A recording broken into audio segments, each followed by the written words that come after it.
The latest round of autumn internationals fixtures ended in a clean sweep for the Southern Hemisphere. Defeats for England, Ireland, Wales and Scotland have left the home nation searching for momentum to take into next year. Joining myself and the columnist today to reflect on his nation Australia's remarkable win at Twickenham is former international Joe Tomane. There's a fine line between winning and losing in rugby, and to poach a phrase that's going around the internet, that line was the equator at the weekend. It was a Northern Hemisphere clean sweep in terms of losses. The boys down south got the job done, including defeats by New Zealand, for Ireland, obviously England, Australia. We'll get to that almost immediately. And a 10th straight defeat for Wales at the hands of Fiji. Today's special guest is a 20-odd cap Wallaby. I don't have the number off the top of my head, but Joe Tomane. Neither to you, Joe Tomane. Great to have you. How are you? Oh, man, appreciate you guys having me on the show. Thank you so much. Great to have you. And you must be in a good mood and have been in a good mood all week, because I think the narrative around Australian rugby, the win on Saturday must have been fairly transformative. Yeah, especially for that squad. And, and also for Joe,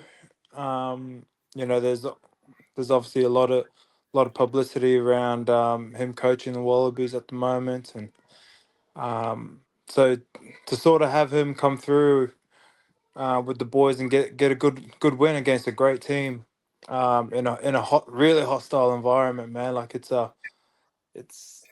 amazing for Australian rugby, and hopefully this could be the start of the change. I mean, let's get to the headline. Sua'ali'i, Joseph Sua'ali'i. All the talk was around him, and there was a feeling that it would only end up in not living up to the hype. We've seen him a little bit in NRL and what he can do. There was talk about him already guaranteed to be the best cross-code convert of all time. I think Jason Robertson might have something to say about that for the moment, even after Saturday, but it couldn't have gone much better. And you've got a serious athlete on your hands there.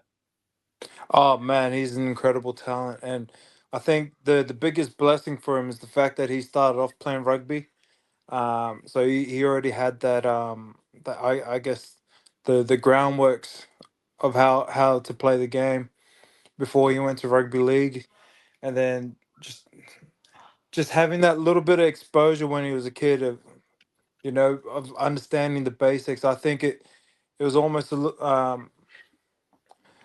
it was almost probably the best thing for him to be able to go straight into a test match, because he's a big body, he's very athletic, and then just having an idea of the game, because rugby league and rugby completely different games, whether people believe it or not, and it's not easy to sort of just come in and flip flop in between the two. So, but I think what made it easier for him is the fact that he already had the groundwork in understanding the game. So, hats off to him, man. And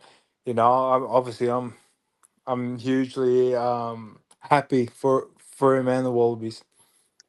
He's got a great name as well. He's got a good name, although we're not sure how to spell it. I always get the apostrophes wrong when I write it down. In terms of overlap with Israel Folau, now they play in slightly different positions, but 6'5", long-limbed, rangy, offloading game, obviously pace to burn as well. I mean, seemingly, look who's just joined us. Sorry, I thought it was midday. I mean, I don't think now it's midday. I'm not that stupid. I thought. If you thought now was midday, you would have been here on time then, by the sounds of things. I find apologies really difficult because I'm generally pretty perfect. Sorry, Joe. I don't care about the rest of them. I really don't care about the rest of them. But, so anyway, I'm here. Sorry, a pulse. Sorry, I thought it was midday. All good. You interrupted a fantastic question as well. Israel Folau. Who asked it? Because that could just be a contradiction in terms. Pretty much was. Israel, but there is an overlap, right? I mean, you saw from the kickoff the ability he has to get to a high ball. That was an asset. You probably, won back 4 or 5 kickoffs through him alone. Yeah, something like that. And yeah, I mean, the parallels for me are already there in terms of rugby playing ability for sure. Yeah, man. I mean, as I said, he's an incredible athlete. And I think what thing that helps him the most, and I'm like, I don't think Izzy had the same background in rugby Yeah. as Joey did. So I think the transition for him will probably seem a little smoother than it was for Izzy. But I mean, at the same time, Izzy was just like for me, he and Jason Robertson are probably 1 and 1A in terms of like cross code athletes. Yeah, couldn't agree more. I mean, guys, we spoke about Sua'ali'i a little bit last week, but we did it probably slightly flippantly, in that the hype maybe didn't necessarily justify the hype, I suppose. But question to the columnists: what are our thoughts on how he showed up? Well, Joe's right there about the background. I mean, he was actually rather more than just a union player. He was the star man when Australia under 18 beat New Zealand under 18 at rugby union, and he would have played more rugby union than rugby league, albeit the rugby league is at the top end professional. So he's got union coursing through his blood. So I wasn't remotely worried that he was going to make the switch. He was a very interesting athlete. He's got all of the Izzy Folau stuff, except Folau's got top end gas and incredible try scoring now. So we don't yet know whether Jumping Joe's got that, but he's got everything else, and he's got an incredible offloading game already. We can see that. So that was one of the most impressive Test debuts I've ever seen. It was superb to watch, and some of the aerial stuff is going to add a new dimension to the game if Australia find a way of using that, and they will, because Australia are good at that stuff. Yeah. I mean, all of a sudden 1-15, and it does seem like Sua'ali'i galvanized it. But the back row, I mean, Rob Valentini was phenomenally good. He's been good for years. He's like Michael Hooper. At times when Australia have been really struggling, that guy has absolutely fronted up. I think he's been terrific, Valentini. I was delighted to see that he played really, really well in a. I mean, I'm not going to put the flags out because Aussie won a game of rugby. I'm a simple West Country boy when it all comes down to it. But crikey, he of all of them, I think, really deserves some reward for the effort he's piled in, and I felt it about Hooper down the years as well. But Valentini's been terrific.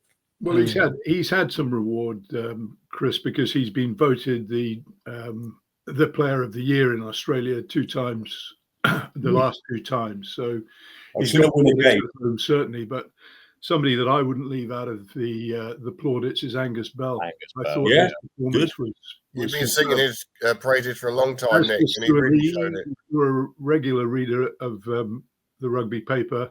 I flagged him up the week before the game and said that I'd seen his highlights reel and just what an athlete he is. You like a prop, though, don't you? I think if you look at that highlights reel, you'll see that played on the wing a lot in NRL, and he was, I think, maybe top try scorer in his first season, and he's got gas as well. So I think that he could challenge Jason Robinson and Izzy Folau for that top crosscode slot. I thought you can't forget Lottie Takiri, though. Lottie Takiri was probably another one. Yeah. Well, he was a good player. Yeah. I mean, Lottie was also like a really decorated NRL player. You know, he played for Australia, played multiple origins, and then came over, and his transition into rugby was almost seamless as well. Like he was like pretty dominant from the get go. So I mean, It is a measure of quality, Joe, isn't it? It's a measure of real quality if you can. Yeah. I mean, one of the things that really took my breath away in all the time I've watched rugby was Folau in that first test against the Lions in 2014. And that was almost like watching Jonah in 95. You know, the first time you've clapped eyes on him when you think, really, He is as good as everyone says. And that's the thing that the coaches and opposition, they've got oceans of this stuff now to look at and analyze and look, he's a little weak here, or he's not that strong here, blah, blah, blah, blah, blah. And the really, really good guys come in and say, you can analyze me as much as you like, but I'm still going to do this because I'm pretty good. Yeah, exactly. And the thing is, I feel like every single rugby player has their strengths and their weaknesses. The great coaches find a way to bring out your strengths every week in each play. So I think that's also got to be a strength of Joe Schmidt. The fact that he was able to, Sua'ali'i was playing NRL finals maybe like a month ago, and then he comes in and saying, with all the chatter behind, is he going to live up to the hype, all that sort of stuff. He's a young kid, like that kind of stuff gets to young kids, and Joe Schmidt being Joe Schmidt, instilling that kind of confidence in the abilities that he has, shows what kind of a coach he is, I think, as well. Yeah. No, I couldn't agree more. I think Angus Bell is another one whose praise needs singing, but also Joe Ikitau. His partner had a massive game. I mean, tell us about him, because he's obviously, he and Hunter Paisami have become one of the few units in Australian rugby that is genuinely probably stable. Sorry,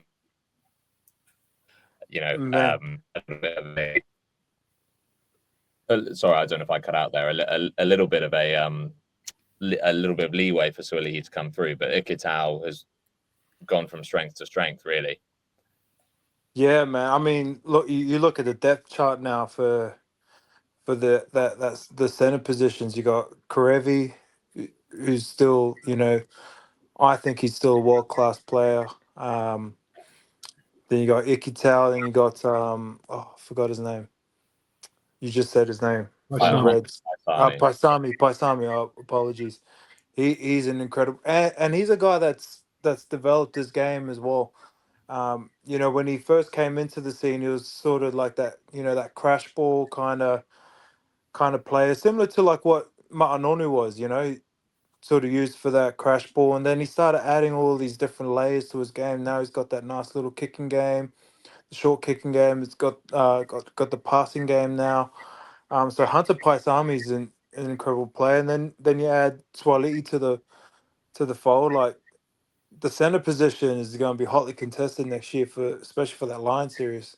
We got crazy depth there, and there's even chats that they might be figuring out a way to bring Izzy back into the fold with the Wallabies. I mean, like, in terms of outside backs, we got some incredible talent. I tell you what, I had not heard that. I don't know if you guys. Sorry, Nick. I don't know whether you guys had heard that. He's played for Tonga, so surely that then has to be another down period now. Yeah, I think am I right in saying he's 35 now? Yeah, 35. Yeah, I mean, on Len Ikitau, it's interesting. One game has changed the narrative around the rugby, the Wallabies rugby completely. I don't think Len Ikitau had really been making a big impact for the Wallabies over quite a long period. We saw what he was capable of in this game. As far as Sua'ali'i is concerned, and work-ons, and where Joe Schmidt's going to need to perhaps tighten up his game a bit, which wouldn't be surprising, a guy playing 13 in his first test, is in defence, because while England were pretty porous, so were the Wallabies at times as well. So, there's a lot for both of those teams to work on. But Australia have got the wind in their sails where England haven't, on the basis of 60 seconds of rugby. Just on Nick's point, it's actually, I actually did notice that there was I think it was the lead up to the Kellaway try. is it Lawrence? The Yeah. 13th for England. Yeah, He was in a gaping hole and he dropped the ball, Yeah. and that was from like a read, and that sort of stuff takes time. That's like a connection thing that you got to sort of build up with your center pairings. So that would hopefully just will get better. But if we're talking out and out, can the boy tackle? He can tackle. he is hard. Well, but he and Paisami both hit hard. Yeah, I mean, I think all three, all four of them. Sorry, if we're including Samu, they're all pretty strong tacklers. Yeah. And if you put them all together, they're the size of Joshua Tuisova. Yo, what about his game on the weekend? Oh my goodness! That stiff, was it Thomas Williams that he stiff armed in the build up to that disallowed try? That was unbelievable. He ran. Yeah. Usually when you hear people in the about International Space Station. yeah, usually when you hear about people being able to beat someone in a phone box, it usually means they got good footwork, not Push him through the throwing window. someone through the phone box. Exactly. It's easier if you can take the phone box with you. Yeah, it's crazy. He's just man, and he's been doing that kind of damage for how long Yeah. now? Like, I think I was in France in 2016, and he was. Did you play against him? You must have done. I think when he was at Toulon, yeah. Yeah, but you wouldn't have lined up opposite him. No, I had Bustero, which was even worse. So Yeah. And he used to be on the wing a lot, didn't he, back then? Well, Yeah. exactly. He's obviously moved into the midfield more recently. I mean, I think in terms of men in World Rugby that I would least like to tackle right now, I think he is top 3 at least, if not top of the list. yeah. And while you're I thought- praising the Aussie backs, we ought to just know Tom Wright. Was it Tom Wright, fullback? I thought he was Yeah. brilliant on the day. Yeah. And I'd seen flashes of that in other matches when Australia didn't win. But you add him to the mix now. They seem to have a function midfield, and suddenly you can see where Australia can go now. Yeah. You just want to see the Wallabies really develop some confidence as much as anything, complete confidence in what they're doing at halfback at 9 and 10. That's the thing. I mean, I think Loloseo can play for sure, but we've seen quite often where he's not looked confident, where his game has sort of slipped off the standards he would have set himself. There seems to be a little bit of lack of clarity about who the go-to 9 is in the Wallaby lineup, but and obviously that's the linchpin of any side. You know, they got a quality back row. They got this stuff going on in the centre and out wide. If you could just get a 9 and 10 to be playing it, 95% every game rather than, maybe 80-85%, then I think they've got something to build on. Yeah. Agreed. I mean, I think we've sort of been holding fire on England, I should say. Joe, definitely interject, because otherwise you won't get in a word in edgeways, because I think we're all pretty peeved by Saturday's result. But I mean, the statistics are we've lost 5 out of our last 6 games. That win being a stuffing of Japan. All 5 that we've lost, we have been in tenably winnable positions, and that's dating back. That's the New Zealand test in the summer. That's also the France game at the end of the Six Nations too. There's obviously a very English, I might say, inability to win, which I think you guys will probably agree is a fair comment. But look on the bright side, you could be Welsh. We'll get to that too. But that was a known issue. Whereas I think this has represented a descent into something that is veering on a not a crisis. That's maybe overstating it. But guys, it was a pretty bleak defeat. Let's be honest. Yeah, it reminds me a bit of the Stuart Lancaster era. England were the nearly men the whole time, and that's what they've become again. Woodward always talked about small margins and the necessity to get the fine detail right.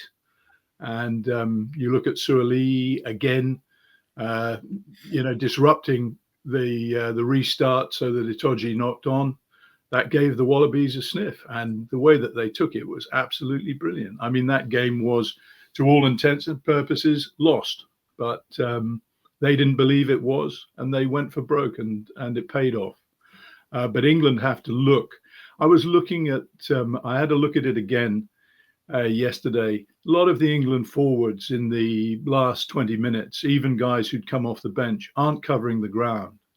The lack of urgency in some ways, Joe Marler said something quite interesting on a podcast yesterday that, England are motivated by Six Nations and World Cups, not so much autumns. Well, Clive Woodward would be pulling what's left of his hair out if he heard that. They're the people who are setting the benchmark, the people south of the equator. So even now, it was incumbent upon England and the other teams to make a statement, particularly after the 2023 World Cup. And they failed to do so, and England most notably. So England are maybe have moved forward from the World Cup a bit, but the mentality and the real desire, sometimes when you see people not covering the ground, it's a story, that tells the story to a degree. Yeah.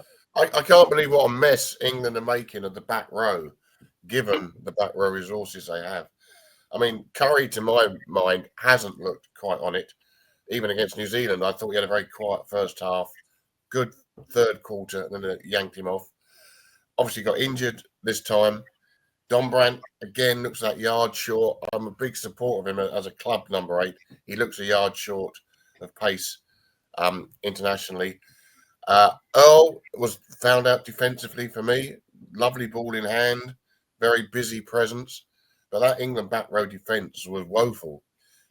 Chandler Cunningham himself is the only sort of shining light in the England back row at the moment. But they can do better than that. They've got more resources. They've got more choices. Back row needs to be absolutely nailed on as world class. I mean, one of the issues is that the bench is an issue, and whether we believe in, and I think certainly there are 3 of us who believe that the bench is far too influential in the game at the moment, and we need to bring the game back to being more of an aerobic game, less of a power game in some ways. And but the bench is a reality at the moment, and England have got it all wrong. Spectacularly wrong in some ways. There is very little that comes off the bench that is improving on, or even getting close to matching, the players who are on the field as starters, and some of them have got question marks over them. So I think it is it's a strange brew at the moment. I just don't think they're a very good side, and this goes back a long time, a very long time actually. I just don't think they're great at reacting when Plan A either doesn't work or it hasn't worked well enough, as in the case with the Wallabies, where they have more than enough to have sort of won the game, really, with the way they approached it. It was a perfectly winnable game, and they were in positions to win it. But I don't think they like disruption very much. And the Wallabies, because of their individual skill sets, were disruptive. And they broke the game up a little bit, and they did things that you have to react to in real time, because you can't plan for those kinds of offloads that we saw from the midfielders. I just don't think I think we're pretty predictable within ourselves, actually, England. I think that we set out to play in a certain way, and when that doesn't happen, it's a whole thing about strategies, and everyone's got a plan until they get a punch in the mouth. And I think, but I mean, you're asking for a punch in the nose in a way when you switch your centres around and you bring an element of confusion to it in the space of a week. And neither Lawrence nor Slade at times, they certainly weren't positionally in the right places. And you think, well, that's a self-imposed thing. That's a tactical switch made midway through the autumn series. why not? If you're going to do it, why not do it in training before the start of the autumn series? Make sure that it's absolutely in place. Well, there is that. I mean, Yeah. but we were quite. I mean, I don't think any of us wildly objected to the move last week when we were talking about this. A lot of us have been calling for Slade to, a lot of us thought Slade was a natural 12 for years. Yeah. But of course, he never plays at club level. So they've made the change, and as you say, they've made the change and given themselves very little preparation. I mean, how difficult is that, Joe? When you even if you have the same personnel, you just switch roles slightly. I guess it really just depends on the framework that they have, how they generally like to like their shapes and whatnot. I think when you look at the game now, the backline's pretty interchangeable in terms of when they're sort of playing within the shapes. You got guys that can sort of take over at 10 and play a pod, and call the shots every now and then. So I think the game sort of changed in that sense, that whereas back in the old days, that off the sideline, all the forwards know that they're running off Johnny Wilkinson, or they're running off Dawson. It's not really like that anymore. Guys are more than capable to sort of slip in here and there. So, but when you're playing that way, that sort of takes time to sort of build up the connection. So maybe, like Nick was saying, switching guys over during the week, is you're probably going to see those rough patches in the game. Yeah. When they're sort of playing out of position, because it takes time to build those sort of combinations. I kind of like what you said when you got Chris about Slade playing. Everyone sort of thought he was more of a natural 12, but he kind of reminded me of a player. I don't know if you guys ever watched a guy named Paul Jordan. He used to play for the Durban Sharks back in the day. Yeah. He was he was like a small sort of slight 13, and I sort of see Slade as that kind of player. And sometimes it's not sort of, we probably shouldn't pigeonhole players into sort of positions. Instead, we kind of see what their skill set is, and be able to figure out a way to best use their skill set. And one thing that that Slade brings is that ball playing ability out in the wide edges. Right, so a lot of shapes, they have those big back rows, big wingers out there, and if you've got a guy out there that can manipulate defenses now, a lot of defenses are 13-2, so they'll have two fullbacks roaming the backfield, and you got a guy there who can sort of beat that first defender with footwork, and then has the skill set to throw whatever pass he wants, or put in a kick, and he's that skillful that he can react within milliseconds, and that's the kind of player that I see him as. So I think, for England's sake, I think he probably should be better. He'd be better suited as a 13 in the game now, because naturally you want him controlling the edges in attack, and then you got a big body like Lawrence, who's probably going to be used for your gain line carries. You got him, gain line carry. Then you guys got some of the biggest back rows in the world. So has the game changed, do you think, since? I mean, a lot of us have said that the last time the Wallabies were really the Wallabies that they could be was the 2015 World Cup, when they were a bloody good side, and they would have won the thing, and they could have won that final actually at certain stages, but they won it coming up against a genuinely great side, pretty much playing at its peak. Those All Blacks were as good as anything I've seen, but they had Giteau at 12. Now, has the game? Who's a small guy. I mean, by today's standards, but he had all the skills, as we know, and he came from a 10 background, so he had everything that brings with it. Has the game changed significantly, do you think, in the sort of 8-9 years since, that sort of basically obviates the idea of a small 12 or a light 12? Well, I think the one thing that has changed the most is defensive structures. since then. So back in 2015, a lot of teams were playing sort of that pendulum system defensively, where you kind of had two and a half guys in the backfield, and sometimes you'll have the 9 either sweeping behind that front line or he'd plug every now and then. And that will create a lot of space out in the edges. So you generally want your big ball carriers out in the edges to expose a lot of that space, right? And then you'd have your Yeah. ball players sort of in the middle, controlling and trying to manipulate those forwards in the middle to create those spaces for your big ball carriers. Now that defenses changes where they've sort of got a full front line, it's kind of hard to sort of penetrate through the middle now.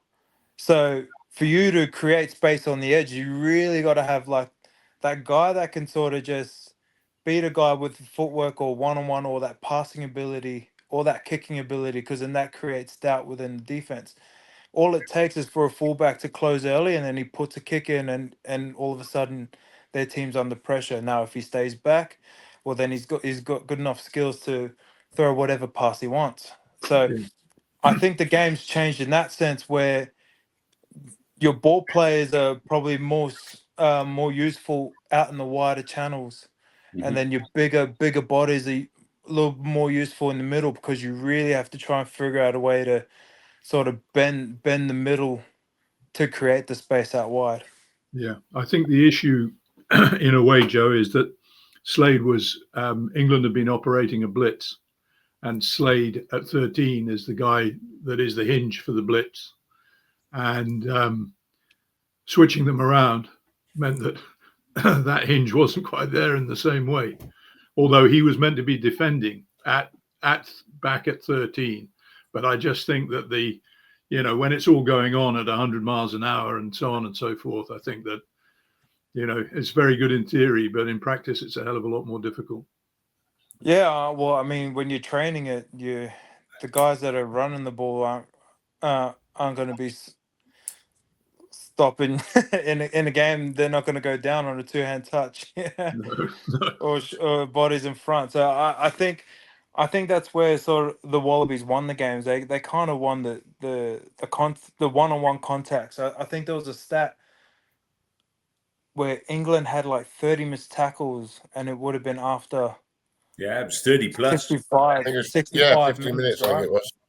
Yeah. So if you're gonna have that high, like that line, that blitz sort of style defense, it's really high risk because it leaves you susceptible to one-on-one missed tackles, because Yeah. it's pretty hard to make a tackle going at 100 miles an hour. So and I think usually when England defend like that, they generally are making those tackles. It's just that on the weekend, this team wearing a gold jersey is just so good at breaking tackles for some reason. Yeah. Again, England did that thing. They bring Randall on and they ask him to play like Ben Spencer. There's absolutely no point in doing that. Harry Randall is as far removed from Ben Spencer as a player as you'll see. What you want him is coming on, playing at 1,000 miles an hour, taking on knackered back rows, carving it up, and finishing the game off, which is what England is so useless at the moment. Don't ask him to come on and kick as a lesser version of Ben Spencer. There's no logic to that at all. I don't know what they're playing at. Is it also fair then to question England's fitness levels? Because Yes. obviously we tail off in the last 20, but like Nick says, no one was putting their weight even off the bench, really. And if you look at that last Australia try, everyone looked fresh, and I'm sure the adrenaline was driving them through. But at the same time, England looked ragged. They looked absolutely ragged. And, blitz defense also doesn't work if you don't have the fitness to get off the line quickly for 80 minutes. That's what's unique to it. Well, it'd be something pretty weird, wouldn't there? I don't know how you measure this stuff. They used to call the England coaching staff, the support staff, strength and conditioning guys, they used to call them the rats, on the basis that you were never more than 6 feet away from one of them. There are thousands of these guys hanging around the England camp, measuring everything from bloody body fat to 10 seconds sprint times to reaction times. They have visual awareness coaches. They have this, that, and everything else. They got the whole package. If what people are indicating, if it's true that England are basically not as conditioned for an 80-minute game of Test rugby as they should be, then that's a really serious issue, because they've thrown squillions at this stuff. Yeah. Well, the evidence is there, isn't it? They do not finish matches. That they often the third quarter is their final throw at the match. Yeah, but you can be as fit as you like and still be. You can be as fit as you like, Brendan, and still be done. Yeah, and the reverse applies. I mean, Mark Cavendish in cycling famously didn't pass any of the fitness tests. British cycling wanted to chuck him out. And it was only a couple of very enlightened coaches said, hang on, this guy's got something. When push comes to shove, at the end of a race, at the end of 5 hours in 100 degrees, he produces it. So all these fitness tests in the world say nothing really. Doesn't tell you who's going to put it in the 73rd minute and race 80 yards and make a Courtney Laws type tackle, does it? No. That is intuition, or just an experienced eye knowing what sort of players have that mentality. Did you play with guys, Joe, who were fitter than you, who turned out to be fitter than you thought they were, or were fitter than or more effective at the back end of games than their stats might have suggested? Or you had training sessions with this guy and say, look at him, what's he doing here? And then on the field of play, 75 minutes in a tight game, he's your man. Oh man, there was a guy I played with at the Brumbies. His name is Itza Vale. I'm not sure if you guys were familiar with him. He unfortunately had to retire because he had blood clots. But geez, he was an incredible player. Tested terribly, tested honestly terrible. Just wasn't built for fitness tests or any of that. Skin folds were, I mean, they were okay for him, but terrible for your normal standard. But when he plays, that guy's got gas for days. He honestly just would not stop. And I think there's a problem with professional sports now that and it's real bad in the NFL, I feel, because the NFL, a lot of players get drafted because of training stats, at the combine. It's always the 5th round draft picks that go on and kick on because they just natural born players. Mm-hmm. They have that natural knack for the game just because they don't test well. So the eye test, I think, has got to be more important when you're looking for those kind of players. They might test poorly, but if you see them in games and they're working hard and they just seem to be there at the right place at the right time, why wouldn't you want to pick them? Then you just got to figure out how to keep them motivated to be that way. And I know it might seem more doom and gloom for you guys, but let's not forget it took 84 minutes for the Wallabies to win that game. Yeah. I knew there would come a point during this conversation where I was going to have to sit here and listen to a Wallaby feel sorry for me. Bloody hell. No, I don't feel sorry for you at all. But... thanks for your sympathy, Joe. Thanks for your concern. I'm really moved. And it's an Ashes year. And it's an Ashes year next year. Yeah. So. I honestly just think that there's they're probably fit physically, but the other part is there's mental fatigue as well, and mental fatigue is big, massive. You could be mentally drained, and it will show physically. So I mean that could probably be an issue with the England camp right now, because I know for a fact that they should be physically fit. I mean, you guys just started your season over there, so you're definitely match fit. So maybe it's a mental thing, and maybe that's something that you need to figure out how to manage during the week. And the game still at least as much of an art as it is a science. It's not. Yeah. It's not a complete science. Not yet, anyway. No, and it never will be a complete science. And whoever says that is ridiculous. Like We can, and it's not a statistic either. Like I saw a post about Sua'ali'i's stats. They had his stats, and if anyone looked at those stats and didn't watch the game, they'd think, oh, those stats are pretty underwhelming.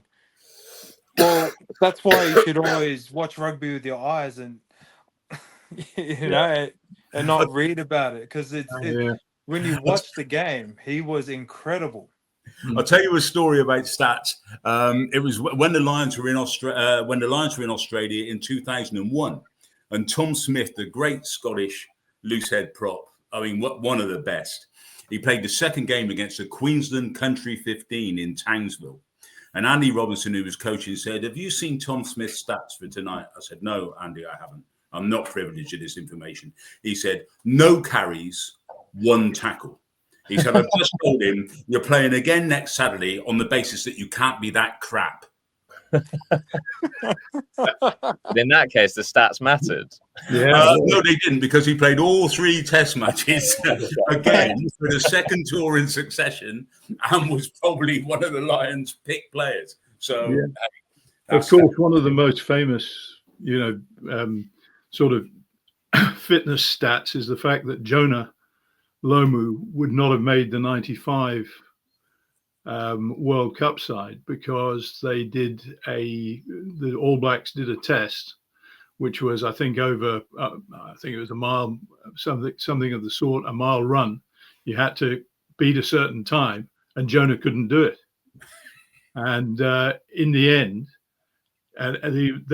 they were very, very close to dropping him out of the squad. They took him, and the rest is history, as they say. So, these things are highly significant. And, one of the things that really I can't quite understand about the modern game is that the ball in play time is 34 minutes. So that means that, you take a bloke off after 52 minutes, he's played 22 minutes. Now, professional athletes, I know it's a demanding game, but professional athletes should be able to give it everything for, well, we say for 80 minutes, but it's not 80 minutes. It's less. Not if you're a Springbok, that's for sure. I mean, speaking of, we sort of need to get on to the other games from the weekend, guys. I think I don't really know how to do this, but let's sing Fiji's praises. We obviously spoke about Wales a fair bit last week.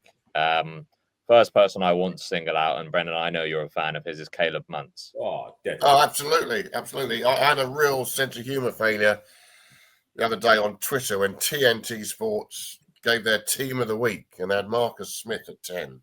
Now, Marcus Smith had a pretty good match, but he wasn't even in the top 3 of number 10s. You had Caleb Muntz, who was brilliant. You had Thomas Albornoz, who was brilliant for Argentina. Yeah. And you had Damien McKenzie, who was brilliant for New Zealand.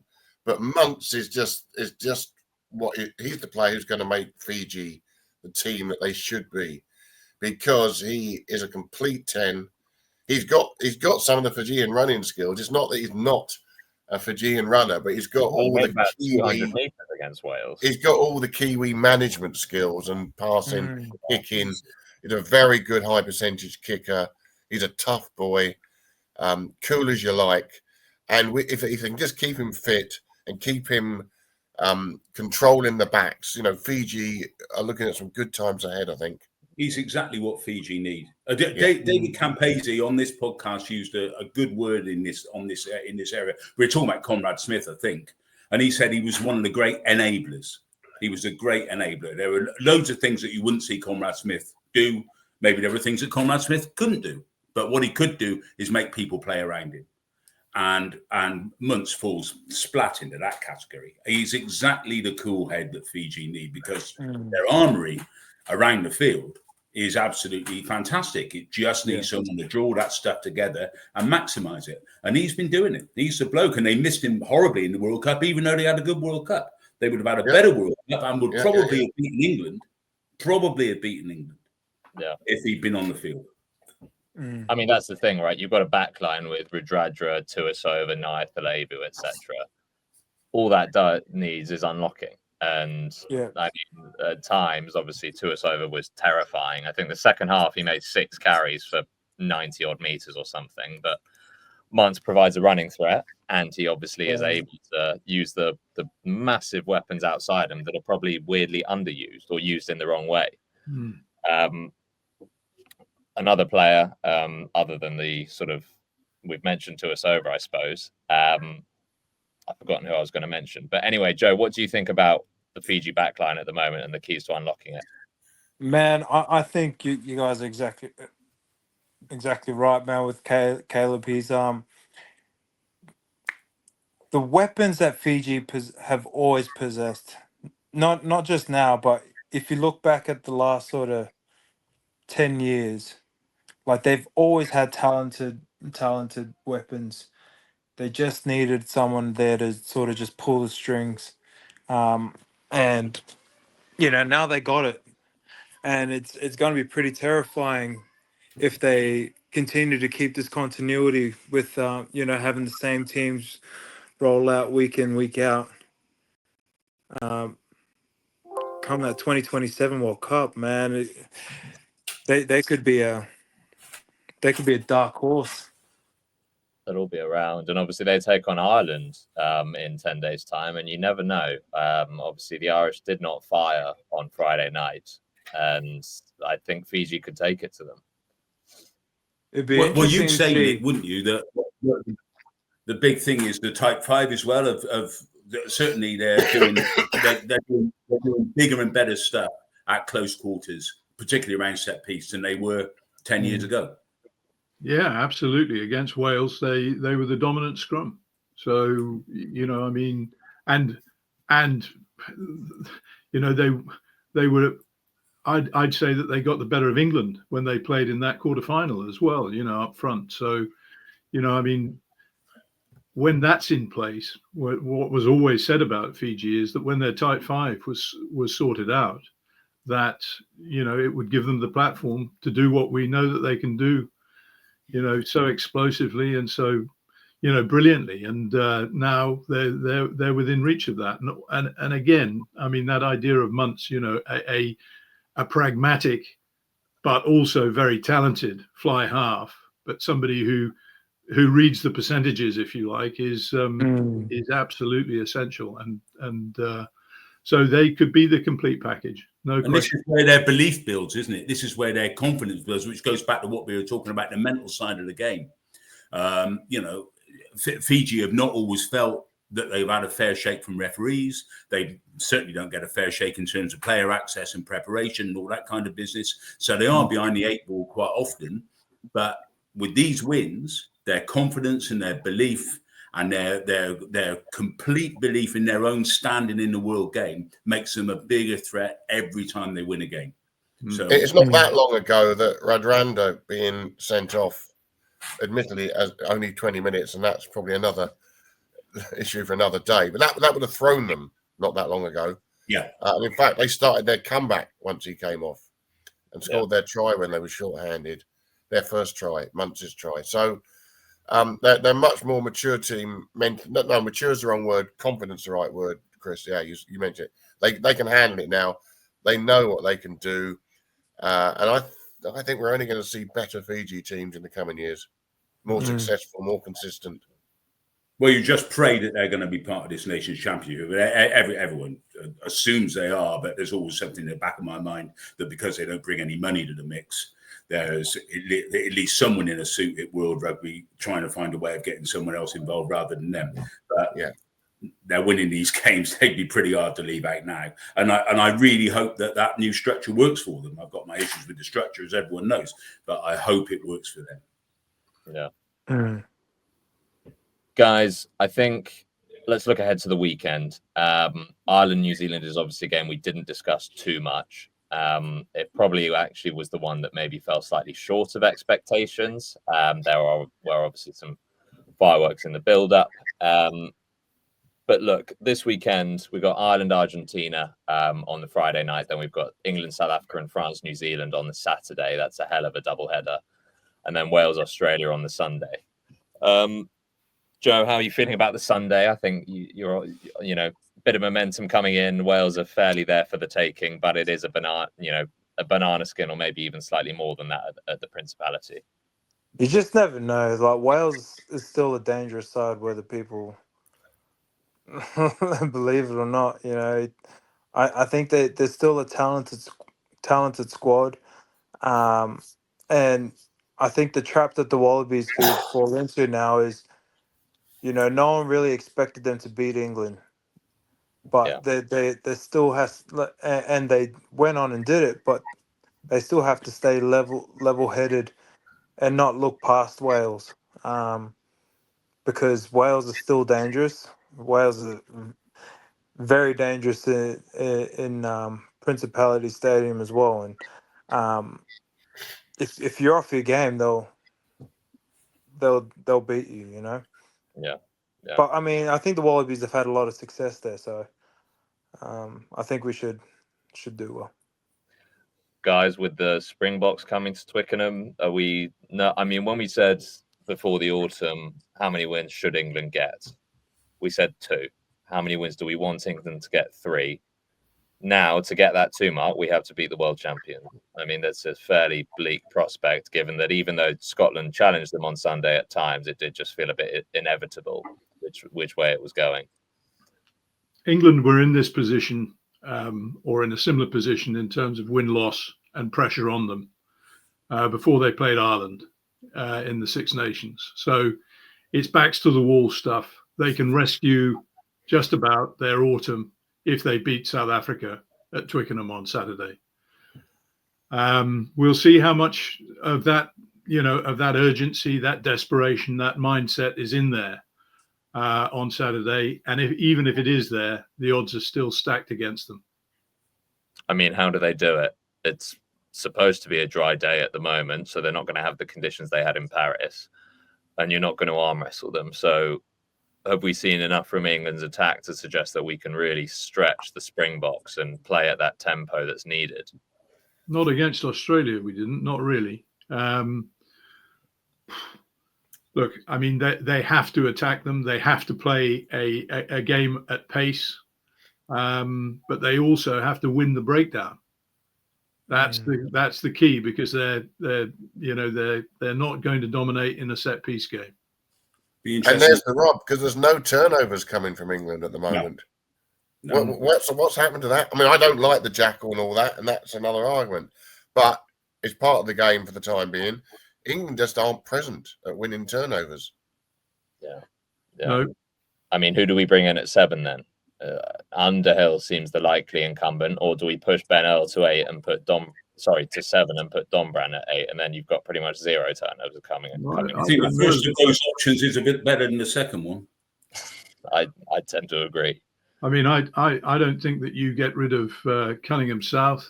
I think that the bloke who, I don't know about Earl at 8. I thought that there were he made 2 really fundamental errors picking up at 8 on Saturday. One he crabbed right across the field and cut out slide home space completely. He doesn't play there every week for his club. It's, again, one of those England conundrums. And I definitely have Underhill in the side. I definitely have Cunningham South in the side. And at 8, possibly switch, Cunningham South has played number 8. He's played number 8 quite a lot. I'd quite like to see him there. So would I. And bring Ted Hill in at 6. Hill on the blind side, but these are all, up in the air. But Hill's not in the 23 at the moment. So he'd be from the outside. I don't think that they'll drop Ben Earl, although he might, that might be a wake-up call for him.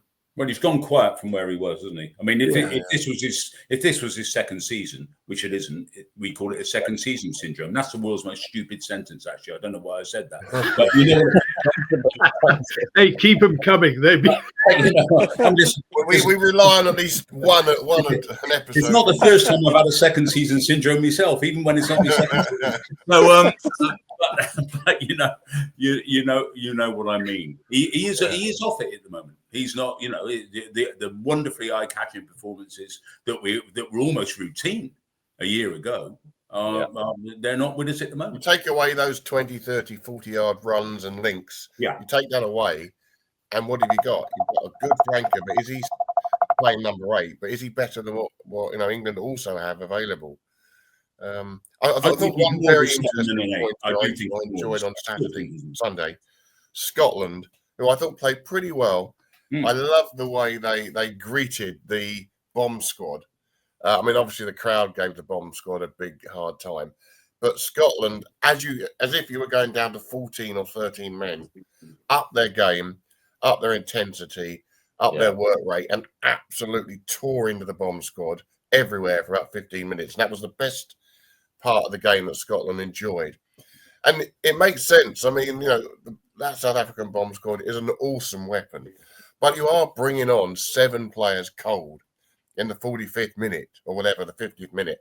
The only chance you've got of defusing them is making life so uncomfortable and unpleasant for them in that first 10, 15 minutes. And they don't, it's the 75th minute before they get their act together. So I thought that was a very good, for all teams, indicator as how you should take on the bomb squad. And I hope England do something similar. I hope they've got a hot reception for them. And the crowd can get behind it as well. Guys, I think let's do a round of predictions. We're not going to predict every fixture. Let's predict England's match, France, and Wales, Australia. Joe, get the ball rolling. Who are your 3 winners? Is it all Southern Hemisphere again? I'll go Wallabies. Wallabies will probably win by.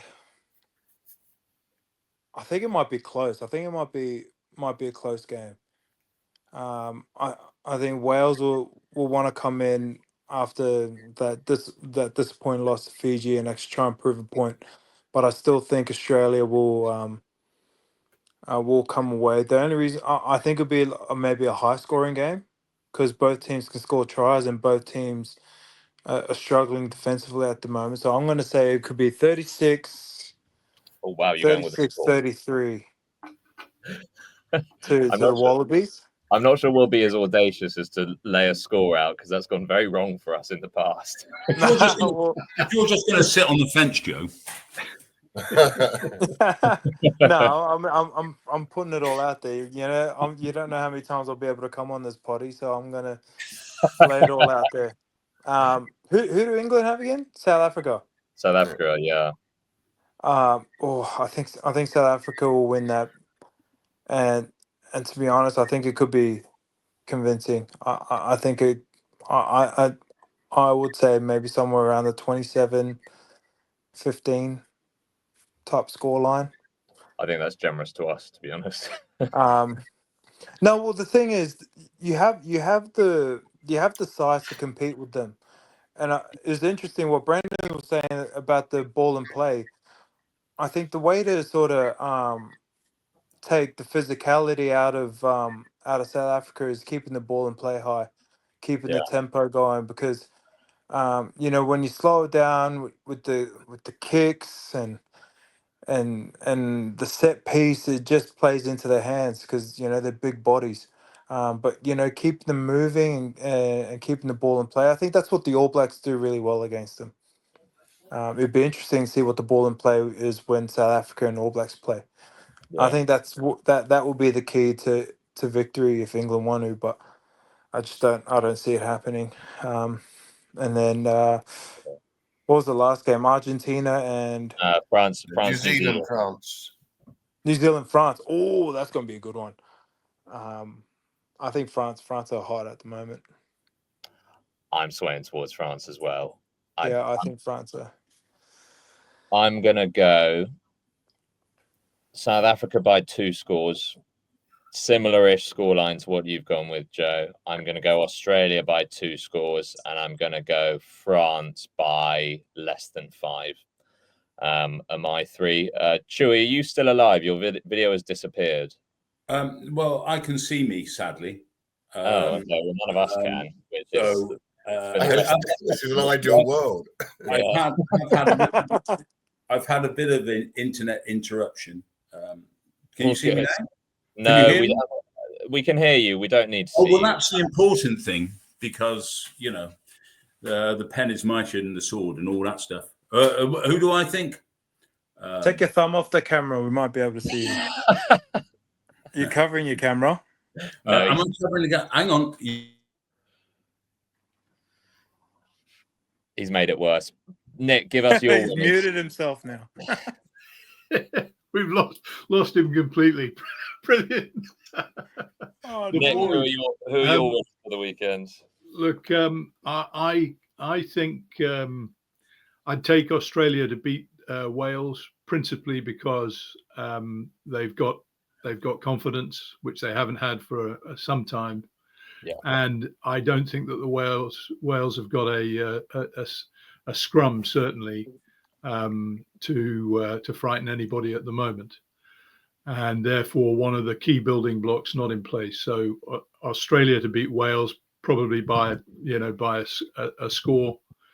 I think that the French should beat New Zealand. I'm going to go with France to beat New Zealand. Dupont back in his pomp. I just think that they had too much for them in the World Cup when they played, and I think that it might be the case again. And England, South Africa, I feel quite conflicted again, because I feel that England have got their backs to the wall, and I feel that they will be motivated absolutely on Saturday. Given what Argentina did in the Rugby Championship, I'm going to say England. Ooh. I didn't think we'd have any England predictions. Brendan, please Actually, don't make it too. I like that. I'm going to be a bit more orthodox. I think South Africa were really unhappy with their performance in Scotland. They'll be absolutely tamping, and I think you're going to see the best of them. I think England will be quite a bit better than they have been. Like Nick, I think they're good when it's back to the wall, but I think South Africa will have too much. I think France, this is their match of the autumn, much as their games against the Pumas are always a bit entertaining. I think this is their match. They'll be up for it.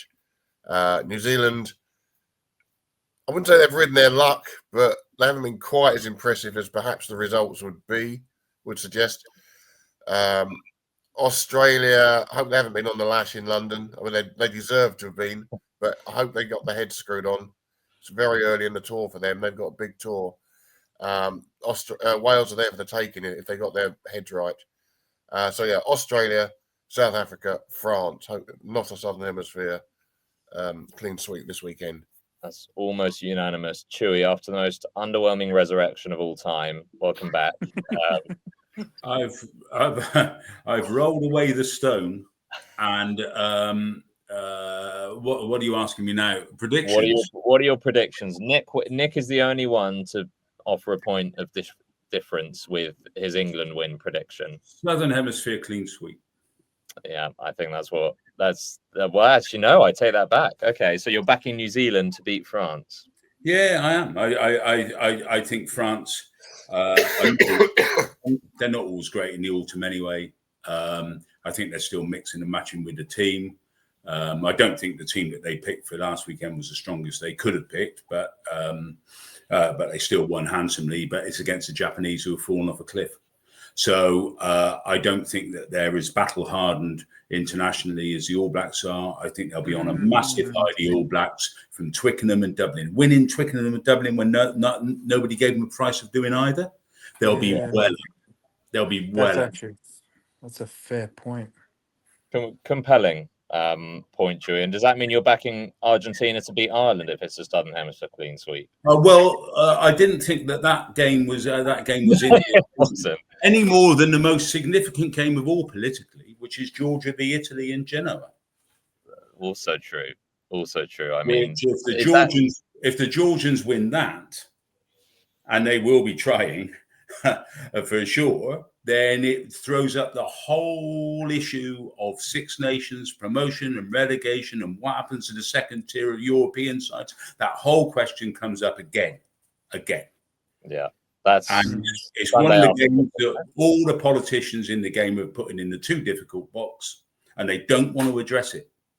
No, But that's a big old game. More ramifications of that game than any of the others.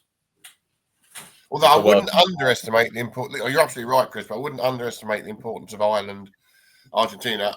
If Ireland lost at home to Argentina, I think that is the bubble bursting, and it's going to be quite an interesting Six Nations ahead for them. And this Argentina side, why not? They've beaten everybody else once this year. They were brilliant against Italy. I mean, Italy weren't quite as bad as that scoreline sounds. With Albanos running the show at 10, anything. And how good is Gonzalez? How good is Gonzalez? And how good is he? So, remember how many points they put on Australia when they want to. And it's going to be funny because I must have covered a dozen Argentina-Ireland matches, and they've all been punch-ups, and they've all been really dirty and niggly. But I could see this being a real entertaining end-to-end affair. That's certainly Argentina, I think, will try and make it as loose as possible. I think in terms of the autumn internationals, it's almost fair to say this weekend's the main event. So, watch as many of those games as you can, because almost all of them are pretty difficult to call. Guys, enjoy it. Joe, it's been great having you on. And we didn't even get the chance to ask Joe if rugby league in Australia is finally going to accept now that union's a better game. I think the laugh tells the story, Chewy. No, but Joe, great to have you. If I'm being honest, man, it's pretty. I feel sad that how short-sighted league fans look at union as a game, because it's I love the way that the English fans embrace every sport that England play in.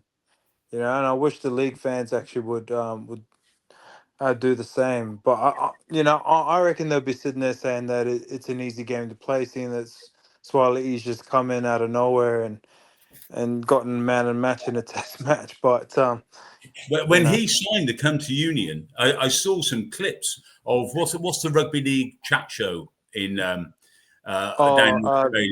The Andrew Johns show, maybe. Anyway, the reaction was violent. I mean, it was both violent and completely dismissive at the same time. It was extraordinary. The vitriol against Union amongst the league community, as that show expressed it. I'm not saying everyone's like that, but as that show expressed it, I was astonished. It was quite funny, but I was astonished. Yeah, well, I think that shows a bit more of a piss take, to be honest. Boots and all, is it? Is it Boots and All or something like that? Boots and All. Something like that, or maybe well, I'm pretty sure that shows a bit of a piss take too. So. Oh, okay. Yeah. But it's a game that takes itself really seriously, then, Joe. Yeah. So don't take it too seriously when you see stuff like that.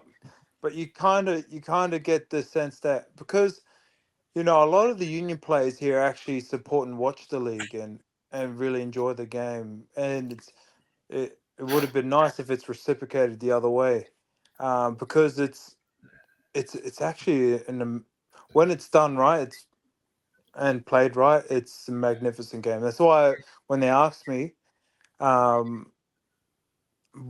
I think rugby is so good, I usually just tell them, just watch a top 14 match, and you tell me that that's not entertaining. Like, top 14 to me is probably one of the most entertaining leagues in the world at the moment. Yeah. You can always piss them off if they really get it. You can just say, look, Wally Lewis and Ricky Stewart, they went to league because they weren't really quite good enough for Union. Which is semi-true. Mate, I'll get murdered in Queensland for bad about the King. Just the converts from league to union that didn't work as well. Man, I think both games are beautiful. So it'd be nice if both games just sort of started supporting each other a little bit more, instead of this whole taking shots for whatever reason. Yeah. It's funny, the Aussies I speak to in the UK are equal fans of both. So I don't know whether they've been anglicised in adopting that approach, or whether there is a crowd that exists that does embrace the overlap. It's just because they're drunk, because they've been introduced to proper beer rather than the filth they drink over there. I'm not. I mean, I wouldn't know. I'm a tequila guy, so. That's because you earn too much. Yeah, successful retirement. Joe, look, let's wrap up there. Great to have you. Go back to drinking your tequila in retirement down under. But would love to have you on again at some point. And yeah, enjoy the weekend. Man, anytime. I'd love to jump on. I've really enjoyed our conversations, and yeah, God bless you guys. Thanks so much, Joe. And you, Joe. Thanks very much. Cheers. See you guys. Thanks for listening to this week's edition of the Rugby Paper podcast. And don't forget to subscribe on whichever podcast platform you use and recommend the show to your friends. The Rugby Paper is available to buy every Sunday, and to make sure you don't miss it, subscribe through our print, digital and online options at therugbypaper.co.uk/subscriptions. That's therugbypaper.co.uk/subscriptions to get all our content for as little as 14p per day.